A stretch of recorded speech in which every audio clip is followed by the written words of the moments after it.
5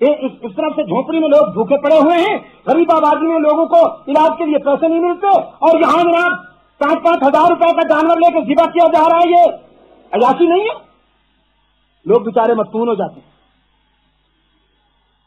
تو میں نے اس کو کہا بس صرف تمہیں یہی نظر آیا ہے اور کچھ نظر نہیں آ رہا۔ میں نے کہا یہ فریڈم مت پیدا کرو،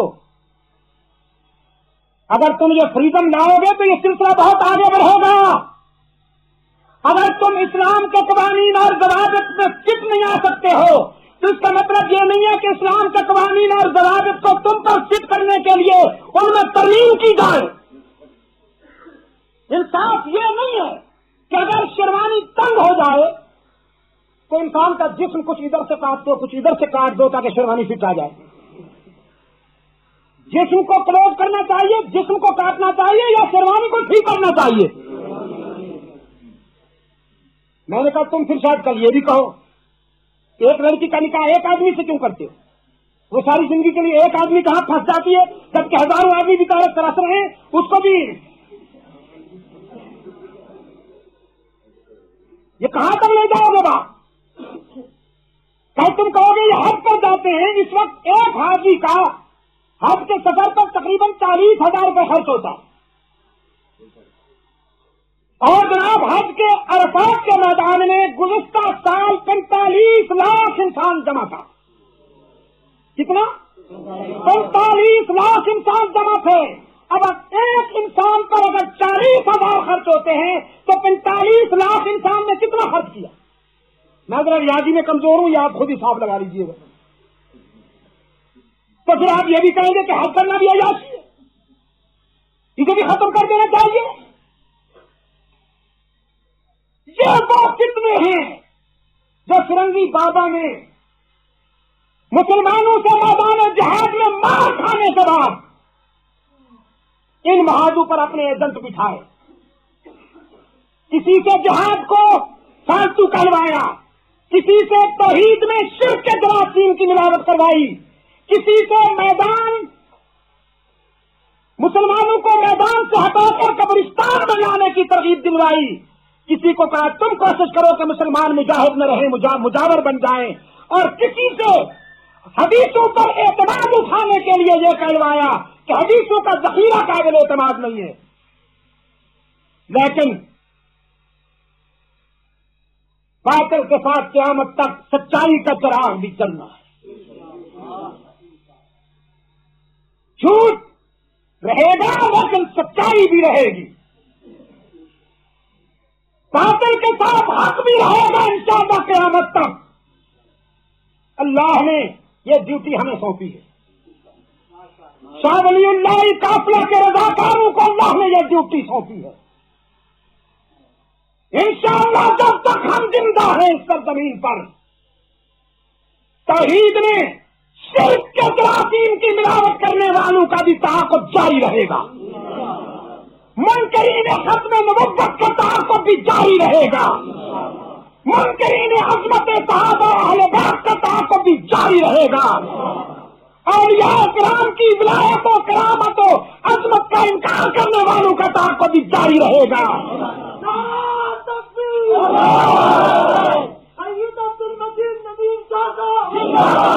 یہودی اور نصرانی مشنریز کے مقابلے میں دعوت و تبلیغ کا مشن الیاسی لشکر کی جدوجہد بھی جاری رہے گی انشاءاللہ، اور مجاہروں کے مقابلے میں سلسلہ جہاد بھی جاری رہے گا انشاءاللہ۔ میں یہ بتا دینا چاہتا ہوں کہ روس اور امریکہ نے مل کر ہمارے افغانستان کی جدوجہد کو بے شک ثبوتاژ کرنے کی کوشش کی، لیکن انشاءاللہ کشمیر کے محاذ پر ہم یہ کھیل نہیں کھیلنے دیں گے۔ اگر حکمرانوں کی خوش قسمتی ہے جو موجود ہیں ان سے تو کچھ نہ ہوا اس سلسلے میں، ناراض نہ ہوں، اور جو آنے والے ہیں وہ چاہے یہی ہی کیوں نہ ہوں، میرے بھائی ہیں سارے، میں سب کا احترام کرتا ہوں۔ دیکھو جی سیاست میں تو اونچ نیچ ہوتی رہتی ہے، جو جیتے ہیں موسٹ ویلکم جی، اور جو ہار گئے ہیں اللہ صبر جمیل عطا فرمائے. سیاست میں تو یہ ہوتا رہتا ہے نا جی. مجھ سے آپ جہاں جاتا ہوں مجھ سے پوچھتے ہیں جی یہ اور وزیر اعظم بن سکتی ہے کہ نہیں بن سکتی. میں کہا بن سکتی کیا ہوتی ہے, وہ تو بن گئی. میرے پاس میں ہوتا تو میں تو نہ بننے دیتا. کیوں ایسی باتیں کرتے ہو؟ 42 سال تک خالق کائنات نے تمہیں موقع دیا کہ مونچھو والو اور داڑھی والو کچھ مونچھو اور داڑھی کی لاج رکھو. یہ زمین تم نے محمد کے آئین کے نفاذ کے لیے حاصل کی تھی. برطانیہ کا قانون نکالو اور اس سرزمین پر محمد کا قانون لاگو کرو. ٹھیک ہے کہ نہیں؟ 42 سال ہو گئے لاگو ہوا. بولو برطانیہ کا قانون ابھی تک موجود ہے کہ نہیں؟ تو بے نظیر کو عبد المجید ندیم نہیں لایا, برطانیہ کا قانون لایا اور اس کی حفاظت تم نے کی ہے. اگر وہ حفاظت تم نہ کرتے قرآن و سنت کا قانون یہاں جاری ہوتا تو پھر میں دیکھتا کہ کوئی عورت کیسے آتی اقتدار پر. اور ماں ہماری بن سکتی ہے, بہن بن سکتی ہے, بیٹی بن سکتی ہے, بیوی بن سکتی ہے, لیکن حکمرانی کا جو طرف خریدا ہے یہ اسلام نے مرد کے ذمہ لگایا ہے. لیکن جہاں مرد بن کے نہ دکھائیں, یہاں ناراض نہ ہونا مجھ پر. اگر ناراض ہو جائے تو مجھے کوئی پرواہ نہیں. میں بات کہہ رہا ہوں, میں نے آپ سے بات نہیں لینی. یہ تو اللہ کا کرم ہے تو بازر جنس تو آ گئی, ورنہ جو تمہارے کرتوت تھے نا یہاں تو تیسری جنس آتی. کوئی خوش رہا تھا تو تمہارے کرتوت.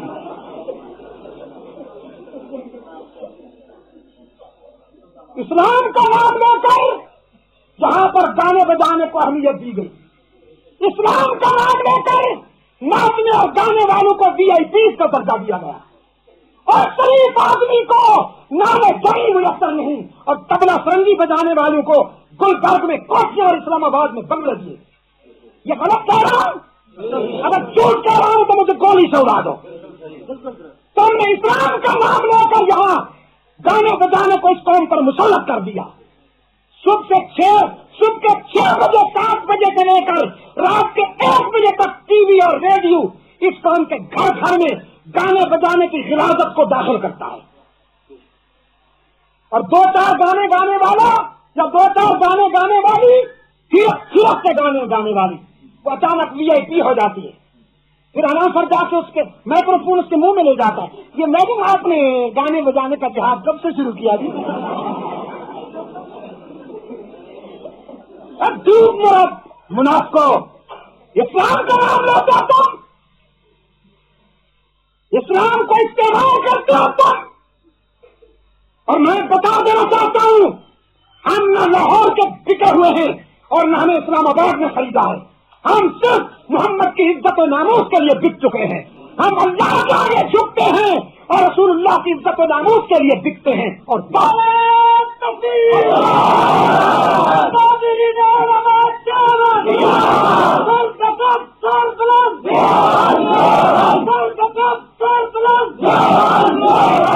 آپ جو آ رہے ہیں حضرات, میں ان کو براہ راست بھی بات کروں گا کیونکہ مسلمان ہونے کے ناطے سے میرا تعلق ہے ان سے.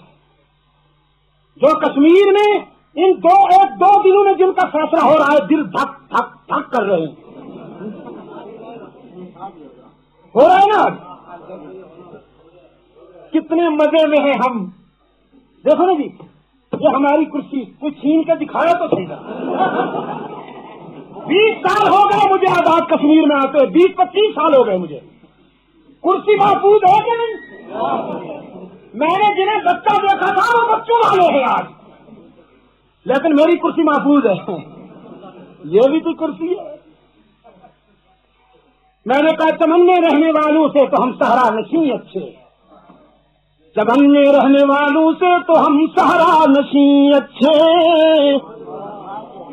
چمننے رہنے والوں سے تو ہم سہارا نشیں اچھے, بہار آ کر چلی جاتی ہے ویرانی نہیں جاتی.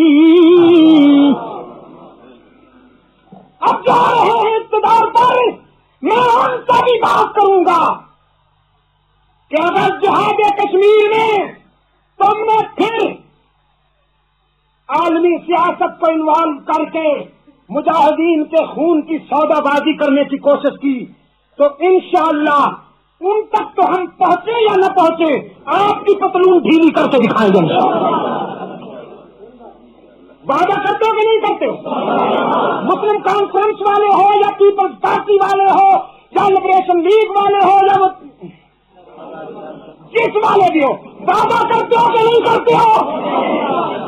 جہاد کشمیر کے سلسلے میں اگر کوئی روسی یا امریکی سیاست ملوث ہوئی اور مجاہدین کے خون کے ساتھ دھوکہ بازی کی جانے لگی تو وعدہ کرتے ہو کہ ان کی پتلون ڈھیلی کریں گے؟ ہاتھ اونچے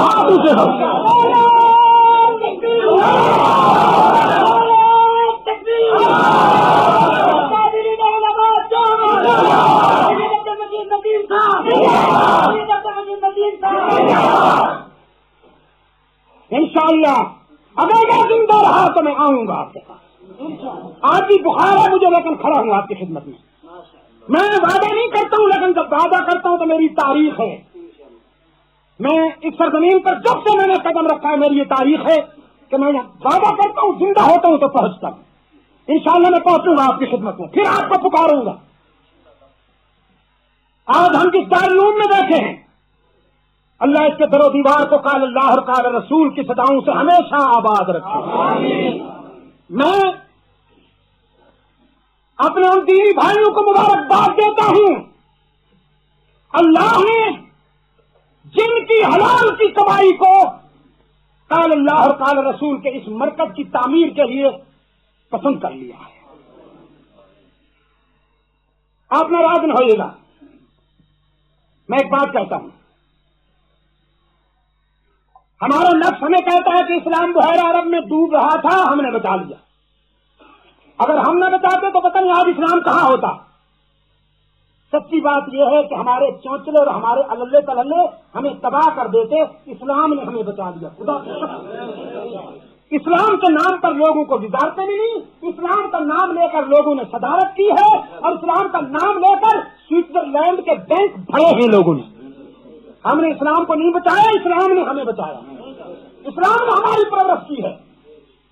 ادروائز صورتحال یہ ہے، میں ابھی اس مئی میں بھی اور اس سے پہلے جنوری میں بھی بنگلہ دیش کے دورے پہ تھا۔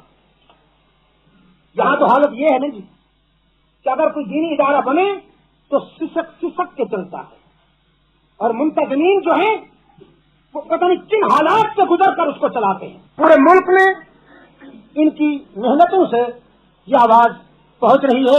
آج بھی کچھ خاص یہ کیسٹیں لائے ہیں۔ لی مارکیٹ کراچی میں غالباً 2 یا 3 سال پہلے رحمت عالم کانفرنس ہوئی تھی، اس میں اتفاق سے ایک بیان ایسا ہو گیا تھا کہ جس کو سن کر آج بھی میں خود رشک کرتا ہوں کہ پھر ایسا بیان کر سکوں۔ میرا آج ایک دوست آیا، وہ کہنے لگی آپ نے پتہ نہیں کس جگہ کا نام لیا، وہاں ایک بیان فرمایا تھا، بس وہی بیان ہمیں آج چاہیے۔ تو میں نے کہا یہ میرے بس میں کہاں ہے کہ میں جو بیان ایک جگہ کرتا ہوں وہ پھر دوسری جگہ بھی کر سکوں، یہ بات وہاں سے بنتی ہے، اللہ کی طرف سے، میرے بس کی بات نہیں ہے۔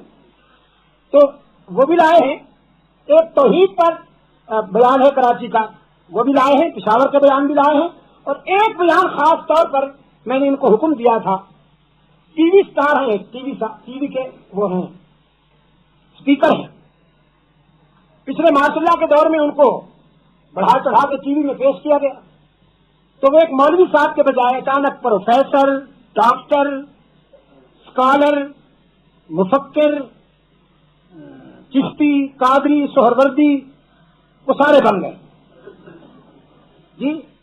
وہ بارش ہو رہی تھی نا بڑی تیز، تو ایک آدمی جا کے اس نے نوک کیا دروازے پہ، ٹھک ٹھک ٹھک کیا، اندر غریب آدمی بیٹھا تھا، اس نے پوچھا کون؟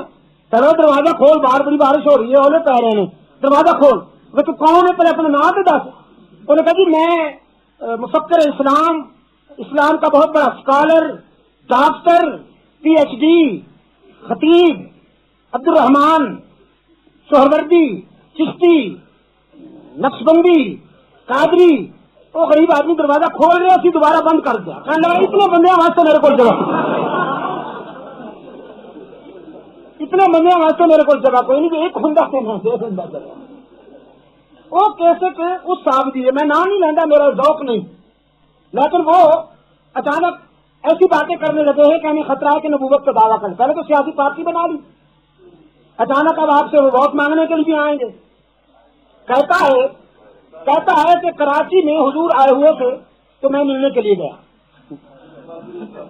یہ آپ سنیں گے میں تو مختصر سے آپ کو جھڑک دوں گا یہ ساری باتیں آپ سنیں گے انشاءاللہ میں بدیانتی کے ساتھ کوئی بات نہیں کہتا ہوں کسی پر بھی میرا یہ ذوق نہیں ہے لیکن یہ میرا فرض ہے کہ میں ایسی مرضوں کا علاج کروں آپ سمجھے کہ نہیں میں امت کا ایمان بچانا اپنا فرض سمجھتا ہوں جو بات آج تک ہمارے اکابر میں سے کسی نے نہیں کی یہ اس کو اب سنیں کہتا ہے میں گیا تو جس کمرے میں حضور تشریف فرما تھے وہاں اور بہت ساری خلقت جمع تھی لیکن میں نے دیکھا کہ لوگ واپس جا رہے ہیں تو میں نے پوچھا لوگوں کیوں جا رہے ہو تو لوگوں نے کہا حضور تشریف لائے ہوئے ہیں لیکن ناراض ہیں ملنا نہیں چاہتے کسی سے تو میں چلا گیا تو لوگ اسی طرح کا دکھا ہوتے چلے گئے سارے چلے گئے تو میں نے دیکھا حضور کمرے کے اندر چھوٹا سا دروازہ کھلا ہوا تھا میں نے دیکھا کہ اندر صوفے پر حضور تشریف فرمائے صوفے پر حضور تشریف فرمائے اور میری طرف دیکھ کے مسکرا دیتے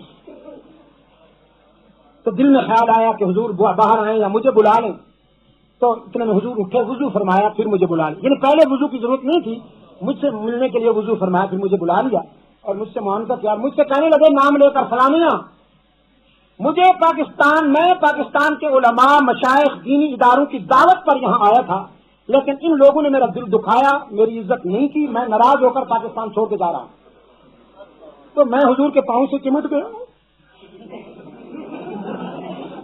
میں نے کہا حضور نہیں جانے دیں گے اب یہاں رونا شروع کرتا پوری ایکٹنگ کرتا نہیں جانے دیں گے حضور نے فرمایا نہیں میں بڑا ناراض ہوں ان سے انہوں نے مجھے بڑے دکھ دیے ہیں الفاظ ہیں مجھے بڑے دکھ دیے ہیں اور میں جا رہا ہوں آگے جو لوگ اس زمانہ میں ہمارے میاں صاحب سے بنی ہوئی تھی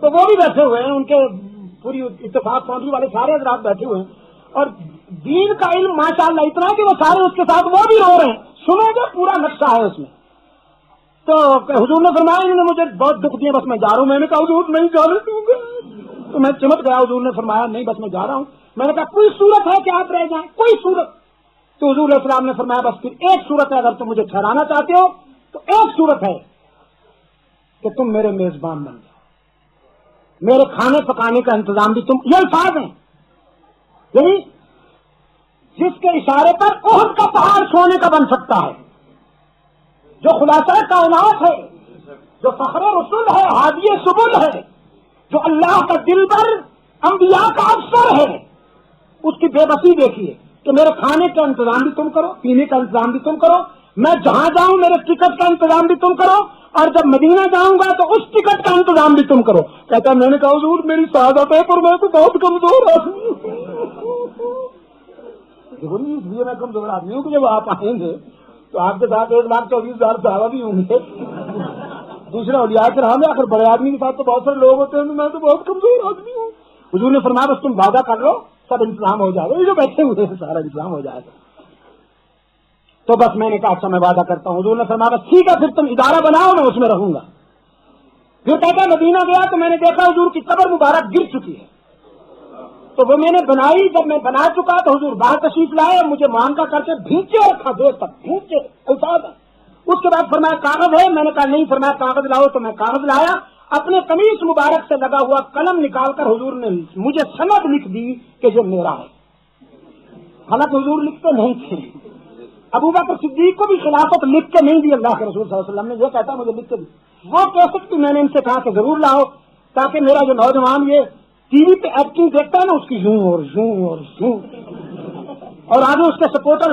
بیٹھے ہوتے ہیں جو ہی کرتے ہیں اکثر گنجے تو اس کی اصل جو ایکچوئل پکچر ہے وہ ذرا دیکھیں اس کیسٹ میں کہ یہ اصل کیا شے ہے یہ بھی دعا کے بعد جمعہ کی نماز کے بعد آپ کو سب ملیں گے ان کو آپ خود بھی لیجئے جتنا اللہ توفیق دے ان کو پھیلائیے تاکہ لوگوں تک یہ بات پہنچے اور وہ سیرت رحمت عالم کانفرنس توحید کانفرنس کے سلسلے میں یہ بھی فکری تعمیر کے لیے ضروری ہے ان کو بھی پھیلائیے میں آپ سب حضرات کا شکر گزار ہوں اس ادارے کے لیے دعا گو ہوں اللہ اس پودے کو گلشن بنائے اللہ اس قطرے کو سمندر بنائے اور اس کی مہک اس کی روشنی دور دور تک جائے آخر دعوانا ان الحمدللہ رب العالمین ذلك نجزي المحسنين ابراہیم، حیران ہونے کی بات نہیں ابراہیم، اسماعیل کا کام تھا گلا جھکانا، آپ کا کام تھا خنجر چلانا، اب گلا کٹنے دوں یا نہ کٹنے دوں یہ تم دونوں کے اختیار میں نہیں، میرے اختیار کی بات ہے۔ تم نے جو کرنا تھا کر کے دکھا دیا، یہ گلا کٹنے والا نہیں، ابھی تو اس کے صلب سے شہادتوں کا سلسلہ جاری ہوگا۔ ہم نے آزمائش کرنی تھی آپ کی اور دنیا پر ثابت کرنا تھا کہ میرا دوست ابراہیم جتنا مجھ سے پیار کرتا ہے اولاد سے بھی نہیں کرتا۔ دنیا کی کوئی چیز میرے ابراہیم کو اتنی محبوب نہیں جتنا میں محبوب ہوں۔ جلدی لے جاؤ، ہاجرہ کی مامتا منتظر ہوگی۔ آپ اس باپ کے بیٹے ہیں دوستو جس کی سیرت کا حوالہ دیتے ہوئے رب العالمین نے فرمایا ملت ابیکم ابراہیم۔ میں نے کل بھی ایک بات کہی تھی، آج بھی اسی بات پر بیان ختم کرتا ہوں۔ مجاہد بننا چاہتے ہو کہ نہیں؟ ہاتھ اونچا کریں جو مجاور بننا چاہتے ہیں، مجاور بننا چاہتے ہیں جو، اب ہاتھ اونچا کریں جو مجاہد بننا چاہتے ہیں، ٹھیک ہے نا؟ تو پھر مجاہد بننے کے لیے ایک شرط ہے،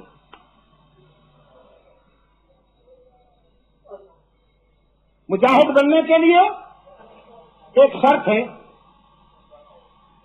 میری مرضی جی۔ آپ کون ہوتے ہیں؟ حضرت فرما رہے ہیں چندہ نہیں کرنا، میں نے کہا میری مرضی، میں نہیں کر رہا ہوں چندہ، مجھے پتا ہے۔ دیکھیے جی، میں داویل کے تقسیم اسناد کے جلسے کا بھی میں آپ کو ریفرنس دے رہا تھا، 2.5 لاکھ کا اجتماع تھا اور رات کا بج رہا تھا 1:30، سمندر تھا میرے سامنے انسانوں کا، جیسے راجن میں ہوتا ہے نا۔ میں نے محتمین صاحب سے پوچھا حضرت کیا بجٹ ہے آپ کا اور کیا اخراجات ہیں؟ انہوں نے کان میں کہا مولانا سعید بزرگ نے 45 لاکھ کا بجٹ ہے، 65 لاکھ آ چکے ہیں الحمدللہ ہمارے پاس، سالانہ 45 لاکھ روپے کا بجٹ ہے اور 65 لاکھ آ چکے ہیں، تو کتنے ایکسٹرا ہو گئے جی؟ 20 لاکھ انہوں نے کہا ہمارے پاس اضافی آ چکے ہیں۔ جس طرح حضرت نے ابھی فرمایا کہ اس مدرسے کی اور بھی شاخیں ہیں، اسی طرح وہ جامعہ اسلامیہ داویل کی بھی ضلع ولساد میں، سورت میں، پنج محل میں، گجرات کے مختلف اضلاع میں سینکڑوں شاخیں ہیں، وہاں یہ سلسلہ نہیں ہوتا۔ ورنہ میرا خیال یہ تھا کہ 2.5 لاکھ کے اجتماع میں اگر میں اپیل کروں، کچھ بھی نہیں، 1-1 روپیہ ہی اگر ایک شخص دے دے تو 2.5 لاکھ تو آرام سے ہو جائیں گے، لیکن انہوں نے فرمایا نہیں۔ اب میں بھی ان سے چندہ لے رہا ہوں نا جی، وہ اور ہے، آپ مجھے اجازت دیں۔ مجاہد بننا چاہتے ہو نا، وعدہ کیا آپ نے، تو ایک شرط ہے،